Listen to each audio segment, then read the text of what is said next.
The prevailing narrative tells us the age of dinosaurs ended 65 million years ago, in a flash of celestial fire and a world plunged into darkness. But that story, etched into our collective memory, is incomplete. The truth is far more astonishing. You are looking at a dinosaur right now. Cast your gaze outside. The sparrow on the branch is a dinosaur. The pigeon holding court in the city square, a dinosaur. The chicken prepared for your evening meal is also a dinosaur. They are not merely descendants, distant echoes of a lost world. They are dinosaurs, the last surviving lineage of avian theropods, a direct branch from the same fearsome group that produced the velociraptor and the mighty Tyrannosaurus. But how did a world of scaled, toothed reptiles, armed with claws, transform into the feathered architects of the dawn chorus? When did this revolution begin? And when the heavens fell, why did this one specific branch of the dinosaur family tree endure? The answers overturn everything we thought we knew. Our story begins 150 million years ago with a strange and beautiful fossil unearthed in Germany. The year is 1861. In the Solnhofen limestone quarries of Bavaria, laborers split ancient slabs of stone destined for construction. One worker pauses. Etched into the rock is an impossible impression, a single perfectly formed feather. Months later, the source is unearthed. It was a creature the size of a raven, weighing perhaps 500 grams, with a wingspan of a meter. It was cloaked in feathers, true complex feathers, with a central shaft and interbony tail composed of 20 vertebrae. Jaws lined with the sharp conical teeth of a predator, and lethal claws protruding from its wings. They called it Archaeopteryx, the ancient wing. For 150 years, it fueled a fierce debate. Was this a bird trying to remember it was a dinosaur? Or a dinosaur learning how to become a bird? In 2007, detailed analysis revealed it could fly, not with powered muscular strokes, but as a masterful glider, launching from the treetops, its toothed jaws snatching insects from the air. And it was not alone. In the fossil beds of China, a lost world of similar creatures emerged from the stone, an entire group of toothed avians known as the enantiornithes, who thrived until the very end of the Cretaceous. But the most profound discovery was yet to come. The feathers were not unique to these proto-birds. The 1990s, Liaoning Province, China.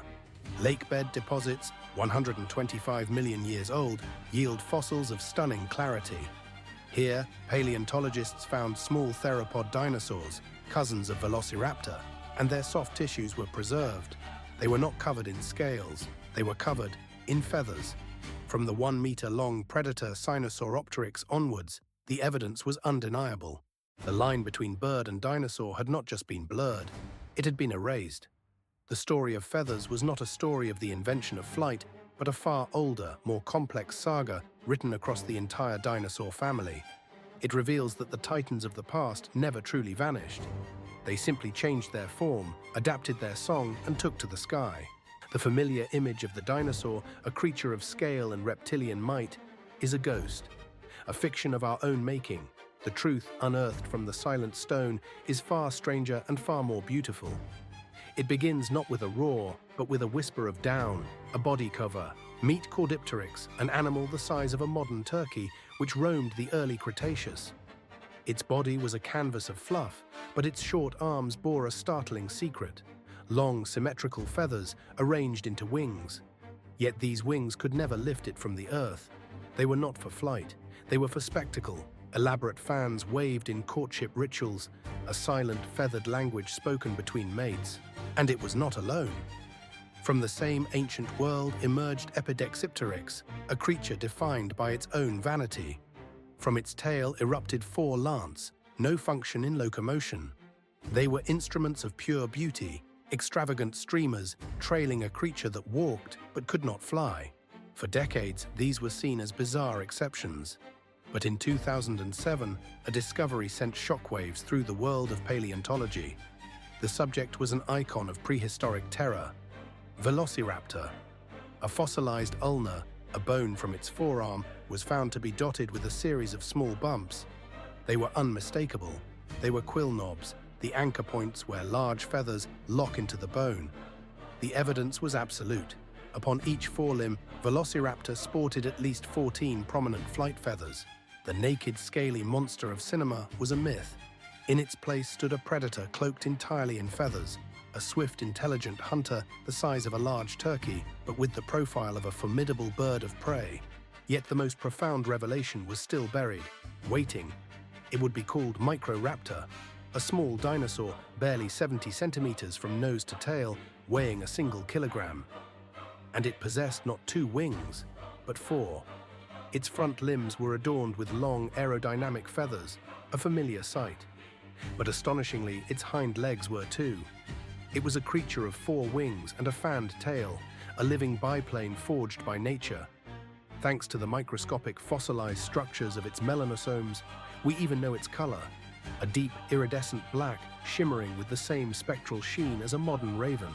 Computer models have since revealed its secret. Microraptor would climb high into the canopy and then launch itself into the air, gliding operating on different levels, creating a complex and stable aerodynamic profile. This explosion of feathered fossils posed a question that had long troubled scientists. Why would evolution produce feathers, the very engine of avian flight, on creatures that remained bound to the earth?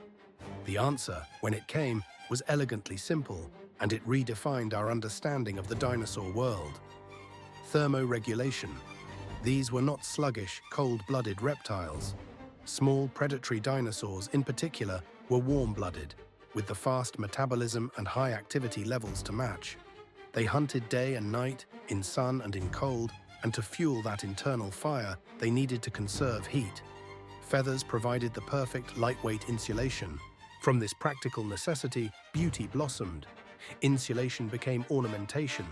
Feathers became canvases for display, for attracting mates and intimidating rivals with vibrant colors, intricate patterns, and elaborate tails fanned in a show of dominance. Flight, it turns in, was almost an accident, a glorious, world-changing side effect. The story begins in the trees, with small feathered dinosaurs leaping from branch to branch in pursuit of insects. The long feathers on their arms, evolved for display, now served a new purpose. They helped with balance during a leap. They acted as primitive air brakes, slowing a fall. Natural selection began its inexorable work. The individuals with slightly longer, broader feathers could jump farther, control their descent better, catch more prey, and survive to produce more offspring. Over millions of years, these feathers lengthened, generation by generation, until they were no longer just for balancing, but for gliding. Then came the refinement, the evolution of powerful flight muscles, the appearance of a deep keel on the breastbone to anchor them, the fusing of bones to create a rigid, flight-ready skeleton. Birds did not simply appear. They were sculpted by time, through a seamless transition from feathered dinosaur to gliding dinosaur to flying dinosaur. The line between them is so blurred, it is impossible to draw. We cannot point to a single fossil and say, here is where the dinosaur ends and the bird begins, because they never ended. Birds are dinosaurs, a specialized surviving lineage of maniraptors that took to the air. Long before the Great Extinction, 100 million years ago, the skies of the Jurassic and Cretaceous were already filled with thousands of their kind. The Enantiornithes, a dominant group of opposite birds, flourished. Hesperornis, a flightless diver with a toothed bee modern gull. They shared this airspace with the pterosaurs, not relatives, but competitors, a parallel evolutionary experiment in reptilian flight. And all the while, down below, their terrestrial cousins, the tyrannosaurs, the triceratops, the great sauropods, walked the earth, oblivious to the fact that their own kind had already conquered the sky. The dinosaurs' reign was not truly over. It had merely changed its form, trading terrestrial dominance for mastery of the wind. For a creature of such colossal scale, feathers were a thermodynamic impossibility. The adult Tyrannosaurus, a warm-blooded engine of muscle and bone, radiated heat directly through its vast, uninsulated hide, a landscape of tough reptilian scales. While its young may have hatched with a downy coat for warmth, the mature titans were bare, formidable lizards, perfectly adapted to their world. And, 66 million years ago, the sky fell. A rock 10 kilometers in diameter, an emissary from the void, ended its cosmic journey in the shallow waters of the Yucatan Peninsula. The impact was an event beyond human comprehension, unleashing the fury of 1 billion atomic bombs in a single searing instant. A concussion wave, traveling faster than sound, ripped across the continents, flattening forests for thousands of kilometers. The oceans, violently displaced, rose up into tsunamis a kilometer high, scouring coastlines and surging deep inland. But the immediate devastation was only the prelude. Pulverized rock and soot were blasted into the high atmosphere, a planetary shroud that would block the sun for years to come. A silent, creeping cold descended upon the globe. Temperatures plummeted by 20 degrees Celsius. Without light, the engine of life on Earth, photosynthesis, stalled and died. The food chains, built over eons, crumbled in a matter of months. For the masters of this world, there was no escape.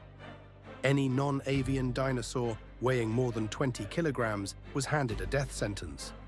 The tyrannosaurs, the troodontids, the great horned ceratopsians, and the colossal sauropods all vanished.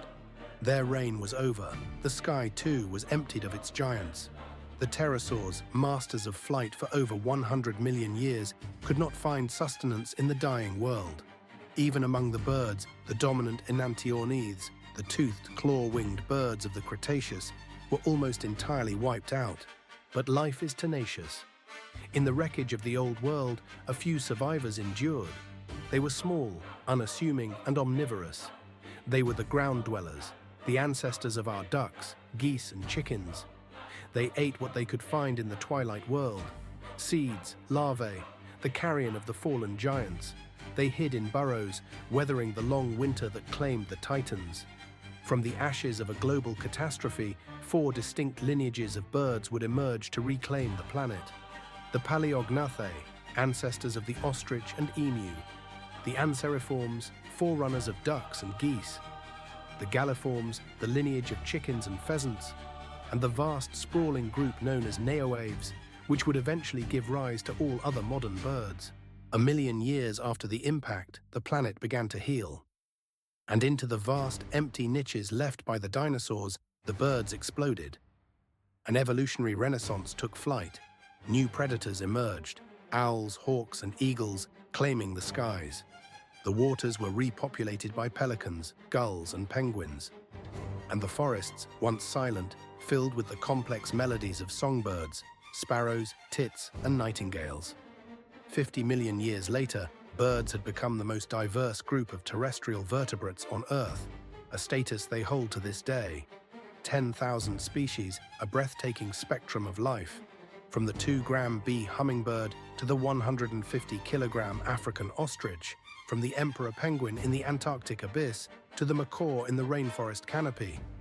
They have conquered every continent, every climate, every altitude from sea level to the high Himalayas. And every single one of them is a dinosaur. They are the avian theropods, the direct desert-perfect echo of a velociraptor. The hollow bones for lightness, the 3-toed feet tipped with claws, the fused clavicles forming a wishbone, the pneumatized skull, the high-octane metabolism. The blueprint is identical. The only significant difference is that the sparrow flies, while the velociraptor had lost the ability. Its ancestors were airborne, but it had evolved to become a secondary flightless hunter. The chicken you eat for dinner is the closest living relative of Tyrannosaurus rex. Genetic analysis of collagen fragments recovered from a T-Rex femur revealed a 93% match to that of a common chicken. Their evolutionary lines diverged a mere 80 million years ago, yesterday on a geological timescale. The dinosaurian inheritance is not hidden. It is on full display. The cassowary of Australia, the planet's most dangerous bird, kills with powerful CA, retains a sickle-shaped claw on its second toe, a direct functional link to the dromaeosaurids. The chicks of the Hoatzin are born with claws on their wings, a primitive trait, an atavism harking back to their ancient ancestors. The dinosaurs did not truly vanish. They were not erased. They were simply transformed, honed by catastrophe, and given the gift of flight. Extinction is not always an end. Sometimes it is a violent, radical reinvention. When the heavens fell, one great dynasty was shattered. The terrestrial titans, masters of the Mesozoic, vanished in fire and dust. But not all was lost. a single feathered branch of the dinosaur family tree did not break. It took to the air. The non-avian lines perished in the cataclysm, but their flying cousins survived to inherit the world. Today, their descendants have conquered the planet anew. The class Aves outnumbers all mammals, all reptiles, all amphibians combined. By the stark measure of biomass, the most successful dinosaur in the history of this world is not a fearsome predator from the past, but the humble chicken. At any given moment, 20 billion of them are alive on Earth. Their story begins 150 million years ago, not with a leap into the sky, but with a shiver against the cold. Feathers first evolved for insulation, a downy coat for small, agile theropods navigating the undergrowth. Flight was merely a magnificent, unintended consequence. Archaeopteryx first stitched together the adaptations for a life airborne, a creature of two worlds, with the teeth of a reptile and the wings of a nascent bird. For millions of years, the skies were ruled by the enantiorniths, toothed claw-winged birds that dominated the Mesozoic air. Then the asteroid struck. It was a great filter, wiping the slate clean of all large-bodied life. Only the small, the adaptable, the omnivorous could endure tear across the globe, filling every conceivable niche. So when you see a bird, you are not looking at a distant relative of the dinosaurs. You are looking at a living dinosaur, a direct descendant of the raptors that stalked the Jurassic forests. They are the only lineage to have survived the Great Extinction. These winged theropods now rule the skies just as their ancestors once ruled the land. They did not turn into birds. They are birds. Velociraptor was a feathered predator. Microraptor glided on four wings. And every sparrow, every eagle, every penguin is their direct heir. They did not truly vanish. They simply yielded the land to inherit the sky.